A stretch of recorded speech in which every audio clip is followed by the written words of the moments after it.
룻기 1장 8절에서 18절 말씀 제가 봉독하겠습니다. 나오미가 두 며느리에게 이르되 너희는 각기 너희 어머니의 집으로 돌아가라. 너희가 죽은 자들과 나를 선대한 것 같이 여호와께서 너희를 선대하시기를 원하며 여호와께서 너희에게 허락하사 각기 남편의 집에서 위로를 받게 하시기를 원하노라 하고 그들에게 입맞춤에 그들이 소리를 높여 울며 나오미에게 이르되 아니니이다. 우리는 어머니와 함께 어머니의 백성에게로 돌아가겠나이다 하는지라. 나오미에게 이르되 내 딸들아 돌아가라. 너희가 어찌 나와 함께 가려느냐. 내 태중에 너희의 남편 될 아들들이 아직 있느냐. 내 딸들아 되돌아가라. 나는 늙었으니 남편을 두지 못할지라. 가령 내가 소망이 있다고 말한다든지 오늘 밤에 남편을 두어 두 아들들을 낳는다 하더라도 너희가 어찌 그들이 자라기를 기다리겠으며 어찌 남편이 없이 지내겠다고 결심하겠느냐. 내 딸들아 그렇지 아니하느니라. 여호와의 손이 나를 치셨으므로 나는 너희로 말미암아 더욱 마음이 아프도다 하며 그들이 소리를 높여 다시 울더니 오르바는 그의 시어머니에게 입맞추되 룻은 그를 붙쫓았더라. 나오미가 또 이르되 보라 네 동서는 그의 백성과 그의 신들에게로 돌아갔다니 너도 너희 동서를 따라 돌아가라 하니 룻이 이르되 내게 어머니를 떠나며 어머니를 따르지 말고 돌아가라 강권하지 마옵소서. 어머니께서 가시는 곳에 나도 가고 어머니께서 머무시는 곳에 나도 머물겠나이다. 어머니의 백성이 나의 백성이 되고 어머니의 하나님이 나의 하나님이 되시리니 어머니께서 죽으시는 곳에서 나도 죽어 거기 묻힐 것이라. 만일 내가 죽는 일 외에 어머니를 떠나면 여호와께서 내게 벌을 내리시고 더 내리시기를 원하나이다 하는지라. 나오미가 룻이 자기와 함께 가기로 굳게 결심을 보고 그에게 말하기를 그치니라. 아멘. 서로 같이 인사 나누십시다. 하나님의 은혜와 응답 받으시길 바랍니다. 인사합시다. 감사합니다. 오늘 우리 룻기 1장의 말씀을 봤는데 이 말씀을 갖고 언약과 세상 사이의 선택이라는 제목으로 여러분과 제가 하나님의 말씀을 생각하며 또 우리가 은혜 받기를 원합니다. 어떤 미국 기자가 이런 질문을 했습니다. 로저 밥슨이라는 미국 기자가 남미의 아르헨티나 대통령을 방문해가지고 인터뷰를 할 때였습니다. 대통령이 법슨에게 이렇게 물었습니다. 어째서 북미주가 남미주보다 훨씬 발전되었는지 이유를 모르겠다. 어째서 그런지 모르겠다. 지하 자원에서도 부족함이 없고 물 사정도 좋고 유럽에서 백인들이 북미보다 남미에 더 먼저 와서 개척했는데 왜 결과는 그 반대가 되었을까요? 왜 북미가 더 잘 살고 남미는 잘 못 살까요? 기자가 대답을 하지 못하고 있을 때 대통령은 직접 이런 해답을 했다고 말합니다. 그 이유는 제 생각에는 그 이유는 다른 데 있지 않아요. 남미에는 스페인, 포르투갈 사람들이 황금을 찾으러 왔어요. 골드를 찾으러 왔어요. 북미에는 청교도 신앙인들이 하나님을 찾으러 갔어요. 갓을 찾으러 갔어요. 하나님을 위해 북아메리카에 온 청교도들은 하나님도 찾았고 골드도 찾았어요. 하지만은 자신을 위해 금을 찾으러 온 남미 사람들은 금도 놓치고 하나님도 찾지 못한 것입니다. 이렇게 이야기를 한 적이 있다고 합니다. 여러분, 신앙의 자유를 위해 신앙을 중심으로 선택한 그 걸음을 하나님이 축복하셨던 거죠. 그래서 아시다시피 신앙의 자유를 위해 북미로 건너간 청교도 신앙이 사실은 미국 건국 정신이 되었습니다.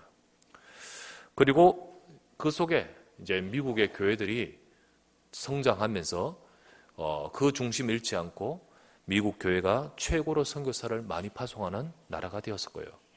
하나님은 미국을 참 축복하셨습니다.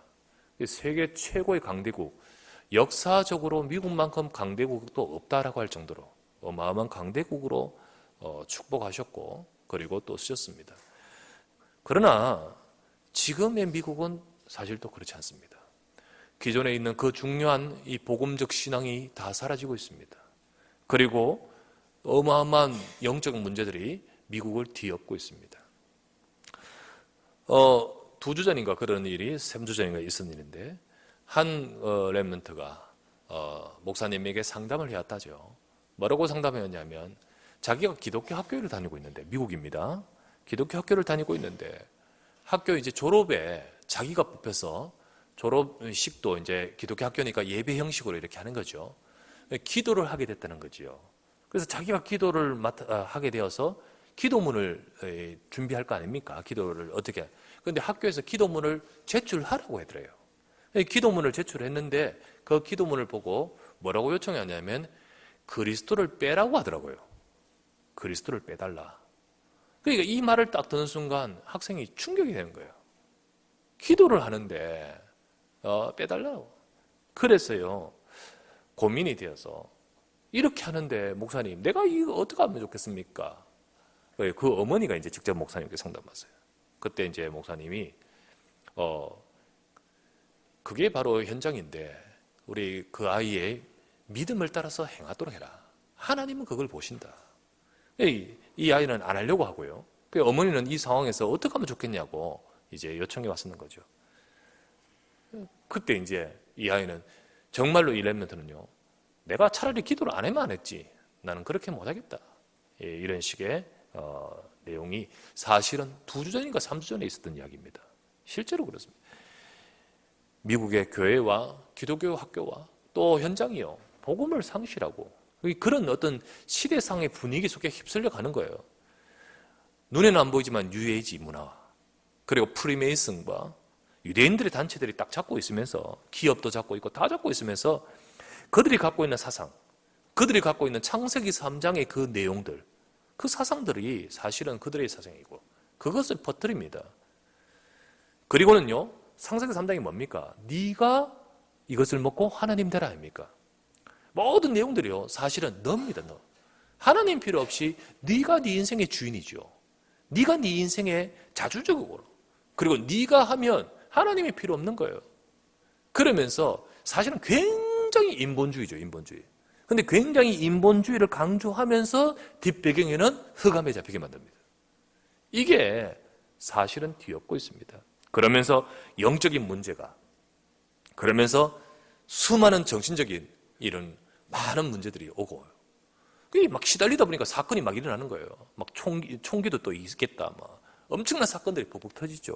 그 여러분 뭐 수많은 막 사람들을, 지인들을 죽이는 게 그게 단순히 뭐 약을 취해서 뭐 이런 차원인 줄 아십니까?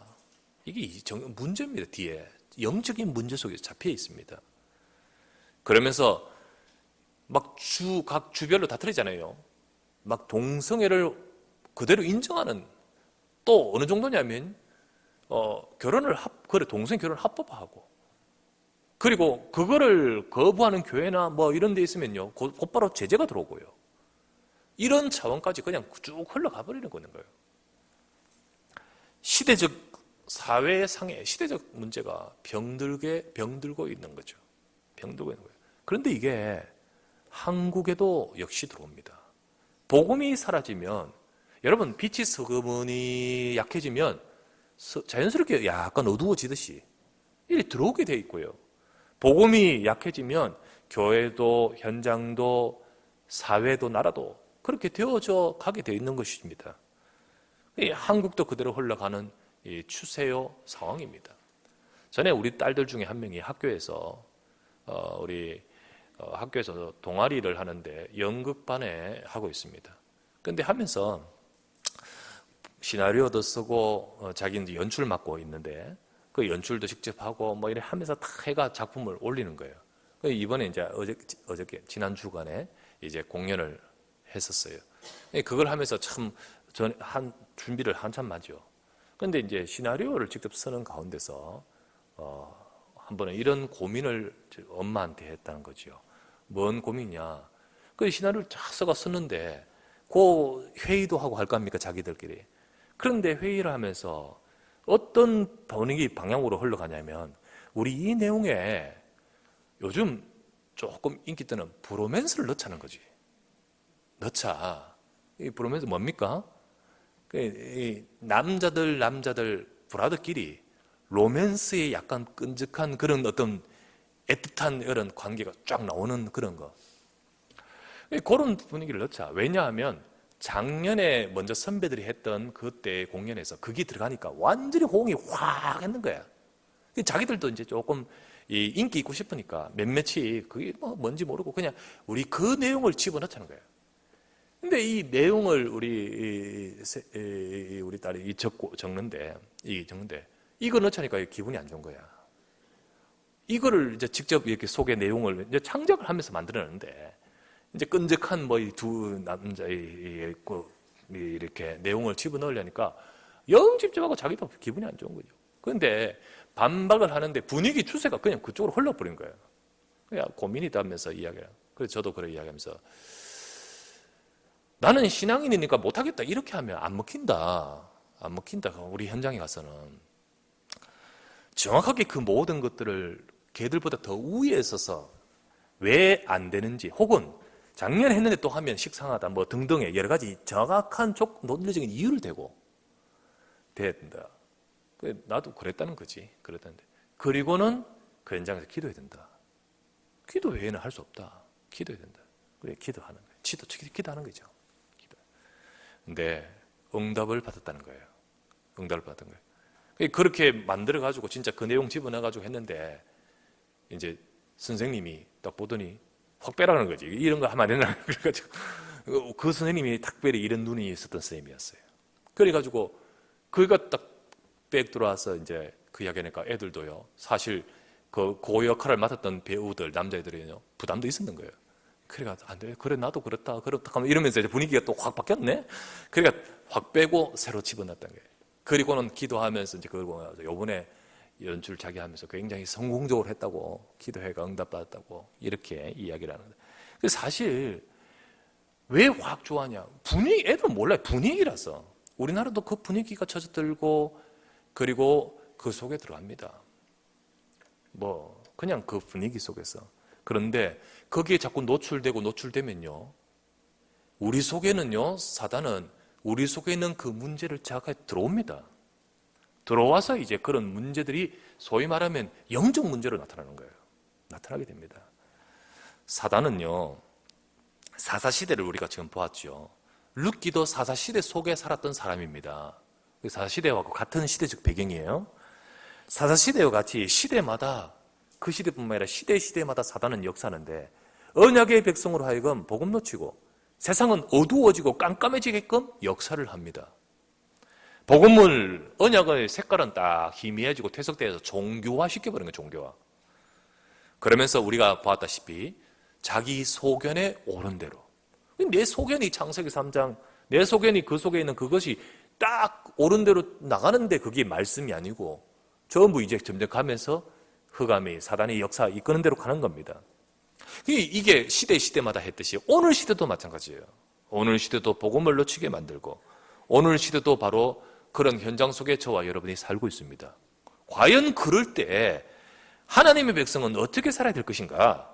우리가 오늘 나누고자 하는 말씀입니다. 첫 번째, 세상 속에 사는 하나님의 백성입니다. 세상 속에 살지 우리가 뭐 저 딴 데 갑니까?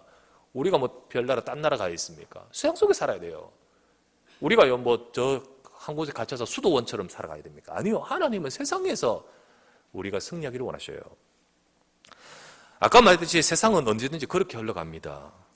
늘 우리 주변 현장은 창세기 3장과 6장과 11장 중심으로 나 중심, 육신과 세상 중심으로 흘러가는데 그 속에 우리도 가고 있습니다. 우리도 들어가 있습니다. 그런데 하나님께서는 그 시대의 흐름을 따라 살라고 하지 않습니다. 우리가 세상에서 빠져나오란 말이 아니고 세상 다 무시하고 배타적으로 살란 말이 아니에요. 그 세상에 살지만은 그 세상을 이기는 영적인 비밀을 가지라고 하시는 거예요. 우리는 하나님이 그 시대에 사사시대죠. 그 시대의 흐름을 따르지 않는 백성을 원하시는 거예요. 우리에게 이 시대에도 하나님은 이 시대의 흐름이 아니라 복음운동의 흐름 속에 살기를 원하시는 거예요. 말씀 따라 살기를 원하시는 겁니다. 세상은 영적으로 어두워질 때 하나님은 하나님 백성에게 이렇게 말합니다. 마태복음 5장 14절에 뭐라 되어 있죠? 너희는 세상의 빛이라 라고 해요. 빛이라 할 때 어디에 빛? 세상의 빛이라 했습니다. 왜 세상의 빛입니까? 세상이 어떻길래? 이사야서 60장 1절에서 3절 말씀 아시죠? 일어나라 빛을 발하라. 이는 네 빛이 이르렀고 여호와의 영광이 내 위에 임하였음이니라. 보라, 어둠이 땅을 덮을 것이며 캄캄함이 만민을 가려내리노라. 오직 여호와께서 내 위에 임하실 것이며 그의 영광이 내 위에 나타나리니 나라들은 내 빛으로 왕들은 내 비치는 광명으로 나올 것이다. 그렇게 말씀하셨습니다. 세상 속에서 네게 임한 그 빛으로 살아가라. 그러면 하나님이 네게 역사하시겠다는 거 아니겠습니까? 하나님의 백성에게 역사하시는 것. 그것이 바로 하나님의 백성이 살아야 될 것입니다. 방법이고 비밀입니다. 그런데 하나님의 백성이 그렇지 못합니다. 하나님의 백성이 그냥 따라갑니다. 오늘 읽었던 말씀은 룻기인데요. 이 룻기의 내용은 읽다 보면 유다 가문의 한 가정이 나옵니다. 엘리멜렉이라고 하는데요. 그 엘리멜렉과 부인은 나오미입니다. 이 가정이 나옵니다. 이 사람은 유다 지파 사람이에요. 유다 지파. 여러분 유다 지파 알죠? 정말 유명한 이스라엘의 아주 중요한 지파입니다. 아시다시피 얼마 전에 사사기 그 전에 여호수아 때 갈렙이라는 중요한 걸출한 신앙의 인물이 유다 지파 아니었습니까? 그죠? 그리고 제일 먼저 정말로 기업을 차지하고 모범적으로 응답을 받았던 유다 지파. 하나님의 역사와 응답이 정말로 어마어마한 스토리가 하나님의 축복이 있는 유다 지파. 그런데 사사 시대의 영적 분위기 속에 그들 후손들, 유다 지파의 후손들이 그 영적 분위기 따라 서서히 하나님 말씀 놓쳐버리고 시대의 흐름을 따라 닮아가고 있었습니다. 역시 오늘 나온 이 유다 지파의 한 가정인 엘리멜렉과 나오미도 그래 있었습니다. 자, 그러다 보니 사사시대의 그 영적 분위기 속에서 사사시대의 그 흐름을 따라 그러면서 사사시대에 온 지향의 반복 속에 이 사람도 들어있는 거예요. 자, 오늘 읽겠습니다. 룻기서 1장 1절. 룻기서 1장 1절에 이렇게 봅니다. 1절, 2절을 같이 합독합시다. 시작. 사사들이 지리하던 그때에 그 땅에 흉년이 드니라. 유다 베들레헴의 한 사람이 그의 아내와 두 아들을 데리고 모압 지방에 가서 거류하였는데 그 사람의 이름은 엘리멜렉이요 그의 아내 이름은 나오미요 그의 두 아들의 이름은 말론과 기론이니 유다 베들레헴 에브라 사람들이더라. 그들이 모압 지방으로 들어가서 거기 살더니. 자, 사사시대 때 온 재앙 중에 흉년이 크게 들어 힘들었었습니다. 그때였습니다. 그로 인해서 이 한 가정은요 도저히 여기서 못 살겠다, 모압으로 가자라고 해서 자기와 부인과 두 아들을 데리고 모압으로 이주했었습니다. 사실 이들은 이미 베들레헴에서 참 힘든 삶의 고통을 많이 받았던 것 같습니다. 그 흉년이니까 당연히 어렵지요. 그런데 그것뿐만 아니라 여기 아들들의 이름이요 말론, 기론, 그죠? 말론, 기론. 근데 이 단어 뜻이 사실 이 사람 이름에, 특별히 이들의 이름에 뜻이 들어있어요, 뜻이. 근데 이 말론의 뜻이 뭐냐면 병약자. 이름이에요, 병약자예요. 기론의 뜻은 뭐냐? 낭비. 누가 우리 아들 내면 이름들한테 환자야 이래 붙이고요. 부도야, 탕진, 그리고 뭐랄까요? 신용불량, 신부라 이렇게 누가 이름을 붙이겠습니까? 얘들은 이 이름이 이름부터 이게 의아해. 이스라엘 사람들의 특징은요, 그 사람의 캐릭터와 이름을 계명을 그렇게 잘해요. 캐릭터에 따라, 거기에 삶에 따라, 그 특정된 것들아. 좋게도 계명을 해요. 예를 들어 아브라함, 사울이 바울 되고요. 그리고 야곱이 뭐 돼요? 이스라엘, 이런 것도 있어요. 그런데 반대로 이렇게도 돼요. 이렇게도. 그래, 특징을 그렇게 붙여요. 나중에 보면 나오미가 요 1장 끝절에 안 보십시오. 1장 끝절에 보면 1장에 20절에 나오미가 돌아와서 나오미가 그들에게 이르되 나를 나오미라 부르지 말고. 나오미 뜻은 뭐냐? 기쁨입니다. 기쁨. 근데 삶이 기쁜 것이 아니거든. 그러니까 나를 뭐라 불러라? 마라라 부르라. 마라 뜻은 반대말이에요. 괴로움. 그래서 이제 말하라 해라라고 하는 이들의 이 좀 특징이 그 삶의 어떤 상황, 캐릭터 특징 그 이름으로 호칭을 하는 경향이 좀 있습니다. 그래도 그렇지요. 우리 아들한테 어째 환자라고 부르고 그리고 신부라 이렇게 그렇게 어떻게 하겠습니까? 근데 이렇게 이러면 돼요. 그만큼 여러분 병약 환자, 병약자라 그리고 기련, 낭비다 이 말은 소위 말하면 질병이고요. 경제적으로 말하면 소위 그 삶의 가정에 이런 부분이 많이 있었다는 이야기겠죠. 그런 상황에서 이들은 이사를 갔습니다. 모압으로 이사 갔어요. 근데 이사 간다고 문제 됩니까 이게? 이사 간다고 문제될 일이야? 해결될 일입니까? 여러분 그 삶에 오는 문제의 참 이유를 알지 못하고 해결되지 않으면 어디 가도 문제 해결은 안 되는 것이에요. 어디 가도 그게 해결되겠습니까? 재앙은 해결되지 않는 거지요. 근데 하필이면 이가 선택했는 것이요. 어디를 선택했냐? 모압으로 선택했습니다. 이때 당시에 이 모압이, 여러분 모압이 어떤 곳이냐? 신명기 23장 3절에, 신명기면요, 여호수아 바로 앞에 곧 가나안 땅 들어가기 직전에 여호와께서 하신 말씀입니다. 오래되지 않았어요. 그때 뭐라냐? 모압은 저주를 받을 것이라고 되어 있습니다.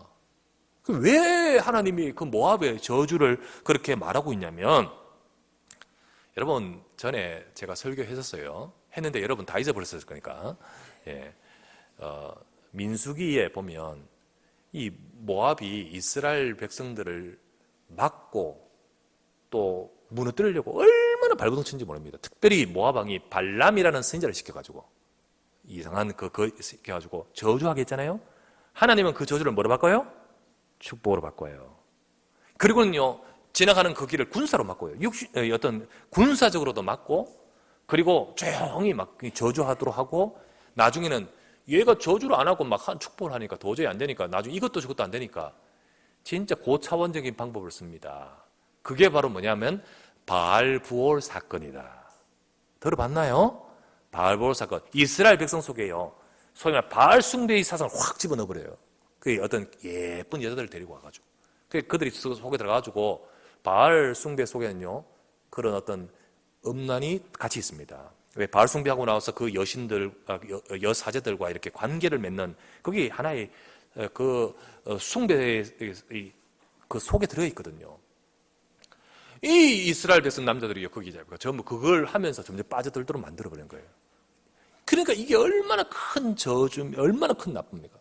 여호와께서 이스라엘 백성들이 언약 성취의 그 걸음 속에 걸어가는 그 광야 이스라엘 백성들을 이렇게 타락시켜 무너뜨리고 그리고 이렇게 언약을 떠나게 만들었던 이들을 향하여 하나님은 이들은 여호와의 총에 들어오지 못할 것이다 라면서 저주하시는 장면이 나옵니다. 바로 이게 모압이었어요. 그런데 하필이면 그 모압으로 간다니까. 모압으로 가요. 모압이 그런 곳인데 이들이 그것을 선택할 때 소위 말하면 영적인 기준은 하나도 없다는 거지. 영적인 기준은 하나도 없고 오직 관점이 뭐죠? 육신적인 관점. 지금 이게 어려운데 돈이 어디 있느냐? 어디 가면 좀 이렇게 경제적으로 번영할 것인가? 어디 가면 좀 살 것인가? 이 관점만 가지고 있는 거예요. 이 관점만. 그리고 선택하여 행동했던 것입니다. 여러분, 우리가 세상 속에 살지만 우리가 살아가는 세상의 사람들은 그렇게 살지요, 당연히. 그 기준으로 살겠죠. 그러나 하나님의 백성은 이처럼 세상 따라가서 살아가서는 안 되는 거죠. 이처럼 세상을 기준으로 살아가서는 아니 되는 거지요. 그런데 교회 다니면서 신앙생활하면서 여러분도 언약보다 말씀보다 영적인 것보다 육신적인 것이 우선되어 살아갈 사람이 많다는 겁니다. 육신적인 것 때문에 영적인 것을 내려놓고 그것 때문에 예배와 모든 중요한 것들을 다 뒷전으로 내버리고 그리고 가장 세상적 그걸 가치를 가장 우선 위에 두는 경우가 얼마나 많은지요. 우리는 어떻게 살아야 됩니까? 우리가 폐송으로 부르는 노래 있잖아요. 세상에 살지만 세상에 물들지 않고 성공도 하지만은 성공에 매이지 않는 우리는 성령의 충만함으로 살아야 됩니다. 그게 바로 하나님의 백성들에게 원하시는 거죠. 여러분과 저는요 서론의 예화에서도 말했다시피 금을 쫓는 인생입니까? 소위 말해 골드를 쫓는 인생입니까? 갓을 쫓는 인생입니까? 골드를 쫓다가 골드도 잃어버리는 인생이 아니라 갓을 쫓으면서 골드까지 회복하는 인생이 되기를 원하시는 거죠. 우리는 오직 복음되어야 될 줄 믿습니다. 우리는 오직 그리스도여야 됩니다. 두 번째 나눌 말씀은 그런 가운데 두 번째는 어려움 중에서 올바른 선택이 필요합니다. 예, 우리가 세상을 살면서도 바른 선택이 필요하지만 특별히 어려움 속에 올바른 선택이 필요해요. 이들이 모압으로 갔는데 그 의도와 달리 모압에 가서 더 큰 어려움을 만나게 되었습니다. 어떤 어려움입니까? 남편이 죽어버려요. 남편 엘리멜렉이 죽습니다. 그리고 나서 두 아들들이 결혼합니다. 결혼하여 그 집에 들어온 며느리들이 바로 모압 여자겠죠. 모압 여자입니다. 오르바와 룻이라는 여자가 그 며느리로 들어왔습니다. 그런데 후에 두 아들도 다 죽어버려요. 그러니까 3명만 남았지. 여자 3명만 이렇게 남게 되었습니다. 참 어려움이지요. 얼마나 이 나오미의 입장에서는 그 아까 말했듯이 나라 나오미라 하지 말고 말하라 하라는 말이 얼마나 가슴에 아픔으로 있기에 그렇게 말했겠습니까? 남편이 죽었죠. 두 아들 다 묻었죠. 얼마나 가슴이 아프겠습니까? 왜 하나님의 백성에게 왜 이런 고통이 왔을까요? 하나님 백성에게 왜 이런 고통이 찾아왔느냐? 자, 여러분, 하나님은 성도에게 왜 고통을 주실까요? 여러분, 지금 말하는데 불신자에게가 아닙니다. 불신자에게는 창세기 불신자 6가지 상태 속에서 시간표 따라서 고통과 문제가 오게 되고 또 그 속에서 하나님은 중요한 구원의 은혜의 시간표를 주시는 거죠. 그런데 제가 말하는 것은 성도에게 왜 고통을 주시나요? 그것도 하나님이 주관하고 있을 것인데, 그지요? 왜 고통을 주시나요? 사람들은 생각합니다. 이런 관점으로, 그거는 잘못 살았기 때문이지요. 무조건 잘못해서, 벌로서. 여러분, 그런 관점과 눈으로 봐서는 안 됩니다. 그게, 하나의 천편일률적으로, 딱 그 관점으로 딱 이렇게 해서 잣대를 대면 안 돼요. 성경에 이렇게 말하고 있습니다. 그런 관점으로 생각하고 있는 제 아들에게 예수님은 이런 말했습니다. 한 번은 제 아들이 길을 가다가 나면서부터 장님이 된 자가 있어서요. 그때 이 제 아들은요, 자연스럽게 그러나 평소에 궁금했던 거였습니다. 죄는 태어나면서 죄를 지을 어떤 이 기회도 없었는데 태어나면서부터 곧바로 그랬잖아요. 그때 물었습니다. 주님, 저 사람이 저렇게 된 것은 자기 죄 때문입니까? 아니면 부모의 죄 때문입니까? 라고 묻습니다. 그 요한복음 9장 1절에서 3절입니다. 제가 읽어드립니다. 예수께서 길을 가실 때에 맹인된 사람을 날 때부터 맹인된 사람을 보신지라. 제 아들이 물어 이르되 라삐여, 이 사람이 맹인으로 난 것이 누구의 죄로 인함이니까? 자기니까 그의 부모니까? 그때 예수께서 대답하시되 이 사람이나 그 부모의 죄로 인한 것이 아니라 그에게서 하나님이 하시는 일을 나타내고자 함이니라. 하나님의 놀라운 선한 계획과 뜻이 있는 거예요. 뜻이. 그렇기 때문에 모든 것을 무조건 잘못했다 이렇게 관점과 눈으로 봐서는 아니죠. 하나님의 특별한 계획이 있습니다. 그것이 바로 불신자에게 성도에게 오는 고통을 주는데요. 하나가 되고요. 또 하나는 다른 거는요. 두 가지를 제가 말씀드립니다. 또 하나는요. 말했다시피 하나님의 백성이 언약 놓치고 잘못 사니까 그런 문제가 오는 겁니다. 하나님의 백성이 언약 다 놓치고 잘못 사니까 그런 문제와 고통이 오게 됩니다. 세상을 따라 살고 하나님의 말씀이 아니라 죄된 삶을 살고 소위 말하면 그 삶에 잘못 씨를 심는 거예요. 잘못 씨를 심어요. 그러니까 그 씨의 결과를 거두는 거예요. 그 씨의 결과를. 그러니까 그 삶에 계속해서 그렇게 사니까 결과적으로 그런 결과를 거두고 하나님은 그렇게 역사도 하시고요. 오늘 이 가정은 바로 두 번째 경우입니다. 다 두 번째는 아닙니다. 아까 첫 번째 말했다시피 하나님의 선한 계획이 있어요. 그리고 오늘 가정은 두 번째 경우입니다. 하나님은 그렇다고 해서 하나님은 이 어떤 고통과 문제를 주면서 벌로 주는 것이냐? 과연 하나님 벌로 줍니까? 아닙니다. 하나님은 그 고통과 문제를 통하여 중요한 것을 깨닫게 하신 거예요. 중요한 것을 깨닫게 하신 거예요. 그래서 하나님의 뜻은 그것조차도 선하신 계획이 있습니다. 그것조차도 하나님은요, 하나님 백성을 사랑하시고 그리고 축복하시려고 하시는 것이었습니다. 그래서 그것을 가지고 그것을 통하여 깨닫기도 하시고 갱신하기도 하시고 그리고 하나님의 축복으로 가게끔 하시는 거예요. 가게끔 하시는 거예요. 그래서 하나님의 백성은요, 어려울 때 잘 인도받아야 됩니다. 정말 어려울 때 잘 인도받아야 돼요. 만약에 어려울 때 불신앙하고, 어려울 때 좌절하고, 어려울 때 막 이렇게 더욱더 그 속에 착각해버리면 아니 되겠죠. 오히려 그때 정말 하나님의 언약을 잡아야 됩니다. 그때 하나님의 언약으로 선택돼야 됩니다. 오늘 이 가정은요, 사실 그 전에 저 베들레헴에 있을 때 이전에는 어려우니까 육신적으로 선택을 했고, 그리고 이 자리까지 왔었습니다. 그러나 아시다시피 해결의 길이 아니었습니다. 뭐 해결되는 건 없잖아요. 오히려 더 문제가 왔죠. 그런데 그 가정의 며느리로 들어온 이 자부인 며느리인 룻, 이 룻이라는 여자가 참 복된 여자였어요. 이게 중요해요. 룻이라는 여자가 참 복된 여자였어요. 그 가족들 다 몰랐고요. 그리고 다 잘 몰랐는데, 그런데 뭐 어쨌든 그래도 하나님의 백성이니까 그 가정 속에 들어와서 조용히, 그들은 잘 모르고 뭐 그 가치도 모르고 세상적으로 살고 있는데, 그런데 그 가정에 들어와서 조용히 뭐 있다 보니까 살면서 이 여자는 뭘 정말 발견하기 시작했냐면 언약을 발견하기 시작했습니다. 여러분, 이게 진짜 축복이고 이게 진짜 복된 사람이지요. 그들은 가지고 있었음에도 불구하고 그 가치와 그것을 모른 채 살아왔던 그 가정이었는데, 그 가정에 며느리로 들어간 이 룻이 그 남편이나 뭐 시아버지나 시어머니 이 속에서요, 희미하지만 그 속에 있었던 그 언약을요, 이 사람은요 뚜렷이 발견하게 되는 거예요. 그리고 그 언약의 말씀, 하나님 여호와를 알게 되고 그 언약을 발견하게 됐던 것입니다. 복음의 언약을 깨닫고, 그리고는 이거의 그 룻 속에 들어와서 붙들게 되었던 것입니다. 그렇다고 해서 문제가 안 왔냐? 문제는 계속 왔습니다. 이 문제가 딴 문제냐? 룻의 문제였습니다. 내 남편 죽었으니까요. 그죠? 내 남편 죽었으니까 뭐 룻의 문제지 이제는.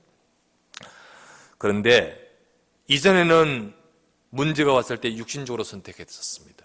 그런데 이제 문제를 만난 룻은 어떤 선택을 합니까? 소위 말하면 자기 남편 죽었잖아요.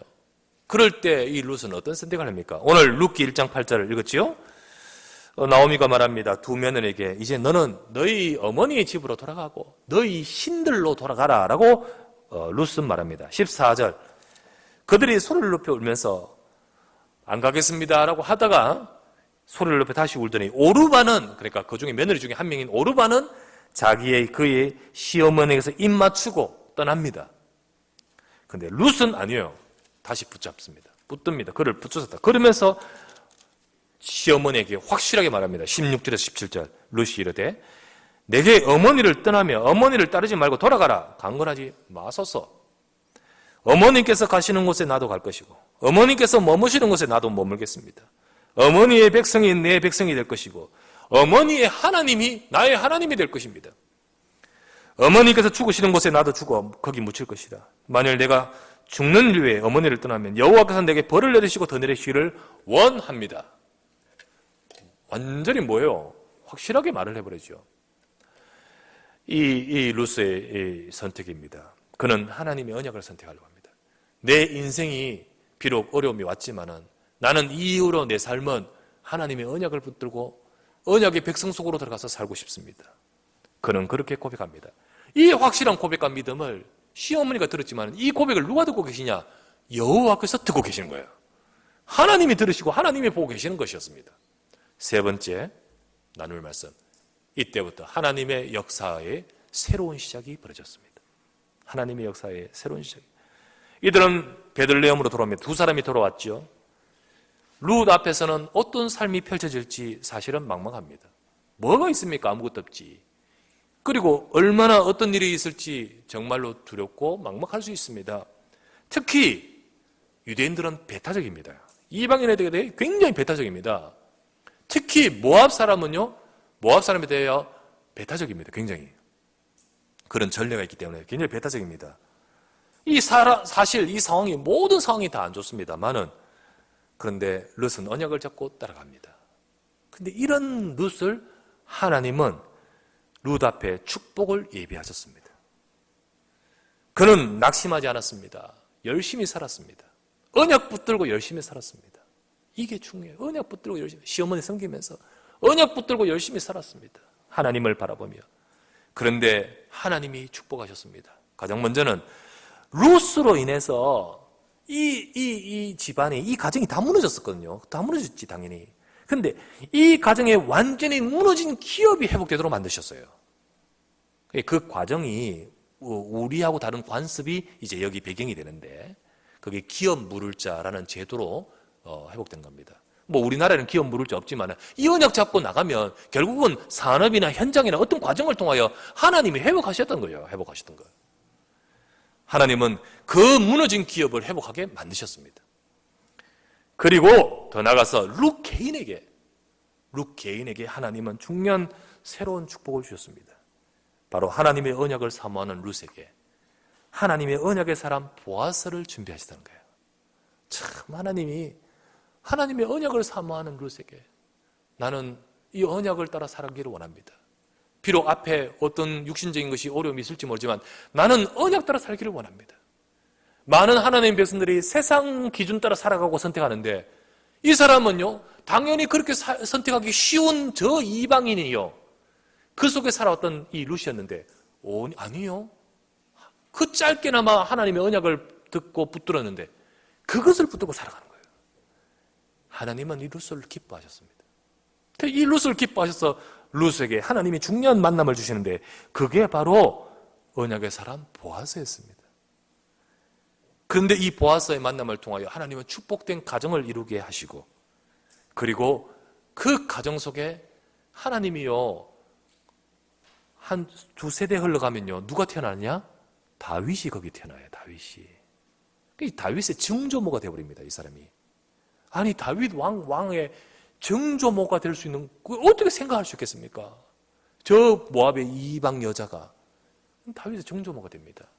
그 다윗의 증조모를 떠나면서 이 여자가 마태복음 1장에 예수 그리스도의 족보 속에 우리가 언약 성취 속에 들어가는 인생이 되는 거예요. 정말 이거 진짜 어찌 이런 일이 있을 수 있습니까? 하나님이 언약을 사모하고 언약 따라 가려고 하는 그 인생을 통하여 하나님은 이 시대 살리고 세상 살릴 복음의 언약을 성취하는데 그 인생이 쓰임받도록 만드셨던 거지. 참 놀랍지요. 여러분과 제가 이 축복을 받아가는 삶이 되기를 바랍니다. 우리가 우리의 상황이 어떻다 하더라도요, 하나님의 약속을 붙드는 순간 하나님의 역사의 새로운 시작이 벌어지는 거예요. 하나님의 역사의 새로운 시작. 6월달입니다. 벌써 반년이 이제 돼가네요. 우리가 원래 잡았던 말씀, 나중 영광 이전 영광보다 커리라. 이 구절, 학개서 2장 9절에 이 성전의 나중 영광 이전 영광보다 커리라는 구절 속에 우리가 잡았지 않습니까? 그런 말씀을 여러분이 우리 올 초에 원단 메시지 여러분이 다시 한번 들어보시길 바랍니다. 다시 한번 들어보면서요, 내 삶이 지금까지도 응답하셨지만은 여러분과 제 삶에 나중 영광이 이전의 영광보다, 이전에 하나님이 역사하신 것보다 하나님 이후로 하나님의 역사 속에 응답받기를 원합니다. 그런데요, 이 영광이라는 단어를 여러분들이 다시 한번 들어보면 그때 내가 분명히 말했어요. 이 영광이라는 단어가 영광을 회복, 내게 주신 영광 회복, 교회 주신 영광 회복, 현장 주신 영광 회복이라서 이 영광이라는 단어가 하나님께 영광 돌립니다, 또는 영광이요, 내게 영광이 되어서 번영하고 잘되고 높아지고 그래 반짝반짝하는, 그게 아니라고 제가 말했습니다. 그게 아니라고 했습니다. 이 영광을 두고 제가 뭐라 했냐면 하나님의 임재와 역사라고 제가 말씀드렸어요. 그죠? 하나님의 임재라고 했습니다. 어떻게 반짝반짝 진짜 겉으로 보이는 영광이 솔로몬 성전하고 지금 짓는 이 성전하고 비교가 되겠습니까? 그런데 하나님은 이전 영광보다 지금 나중 영광이 클 것이다, 솔로몬 성전의 영광보다 이 성전의 영광이 클 것이다 하는 것은 하나님의 역사와 능력을 말하는 것이잖아요. 그죠? 비록 성전의 모양새와 짓는 모든 것들은 그때하고는 비교도 할 수 없지만은 너희들이 진짜 언약을 잡으면 그때 역사하셨던 하나님의 역사보다 더 큰 역사를 여기에 주실 것이라는 거지. 여러분, 우리가 어떻게 하느냐에 따라서 하나님의 역사는 다릅니다. 이전보다 더 큰 하나님의 역사가, 이전보다 더 큰 하나님의 임재가, 이전보다 더 큰 하나님의 은혜가 우리 속에 임하기를 바랍니다. 우리가 이 말씀을 따라서 내게, 우리 교회에, 현장에 하나님의 이 역사와 능력이 임할 수 있도록, 그렇게 되기 위해서 여러분과 저는 뭘 따라 선택하며 따라가야 됩니까? 옛날처럼 세상과 육신 기준 따라서 가는 인생 되지 말고 조금만 이 루시 하나님의 언약을 선택하고 나아갔는데 하나님은 놀라운 그의 인생에 새로운 상상도 할 수 없는 역사를 준비하셨지 않습니까? 여러분과 저도 마찬가지입니다. 내 소견 따라가지 마십시오. 내 세상 방법 그것 따라 아닙니다. 여러분이 조금만 하나님 주신 언약 따라가셔야 됩니다. 그래서 우리는 말씀에 집중하는 것이 그게 아무것도 아닌 것 같지만은 내가 이 시간 하나님의 말씀에 늘 집중하며 말씀 따라가기를 원합니다 하라고 내가 시간을 내고 집중하는 그 시간이 사실은 여러분과 제 속에 나중 영광이 이전 영광보다 크리라는 응답으로 가게끔 하시는 것입니다. 그게 중요해요. 언약이 여러분에게 어떤 가치가 있습니까? 말씀이 여러분의 삶에 어떤 자리에 우위에 있습니까? 오늘도 여러분과 제가 이 루스의 고백처럼 나는 죽기 이전에는 이 언약을 놓치지 않겠습니다라는 고백 아니겠습니까? 그와 같이 여러분 오직이 되시기를 주의 이름으로 축원합니다. 그럴 때 지금도 역사하시는 전능하신 하나님의 역사하심이 오늘도 여러분과 저의 삶에 함께 하실 줄 믿습니다. 기도드리겠습니다. 전능하신 아버지 하나님, 오늘 이 시간에도 주님의 은혜의 백성들이 주 앞에 나와 예배하게 하심을 감사합니다. 오늘도 하나님의 말씀 받고 기도하는 주의 백성들에게 은혜를 주시고 이 축복과 이 응답을 누릴 수 있도록 역사해 주심을 감사합니다. 언약과 세상 속에 하나님의 백성들이 언약을 놓쳐버리고 세상 따라가며 하나님 내 기준 따라 내 소견 따라 갈 때가 많습니다. 하나님, 오늘 이 시간에 하나님의 약속의 말씀을 잡고 살아가는 우리의 삶이 되어지게 하옵시고 특별히 어려움 중에 더더욱 올바르게 말씀 따라 선택할 수 있도록 인도하여 주시옵소서. 하나님은 우리가 언약을 붙들고 말씀을 따라가는 그 모든 걸음마다 룻처럼 하나님의 언약에 성취되는 인생의 흐름 속으로 이끌어 가실 줄 믿습니다. 이 축복을 누릴 자로 우리를 부르셨사오니 이 축복 속에 우리 인생을 이끌어 주시고 역사하옵소서. 하나님, 우리의 기업을 회복하게 하시고 우리의 삶이 언약 성취의 인생의 축복 속으로 들어가게 하옵소서. 하나님이여, 나중 영광이 이전 영광보다 크도록 지금까지도 응답하시고 은혜 주셨던 하나님, 그러나 나에게 우리 교회에 우리 현장에 하나님의 크고 놀라운 은혜와 응답 속으로 하나님의 역사로 가도록 이끌어 주옵소서. 오늘도 주신 이 말씀을 따라 하나님께서 주신 이 말씀대로 이루시고 축복하실 줄 믿사오고 우리 구주 예수 그리스도 이름으로 간절히 기도드리옵나이다. 아멘.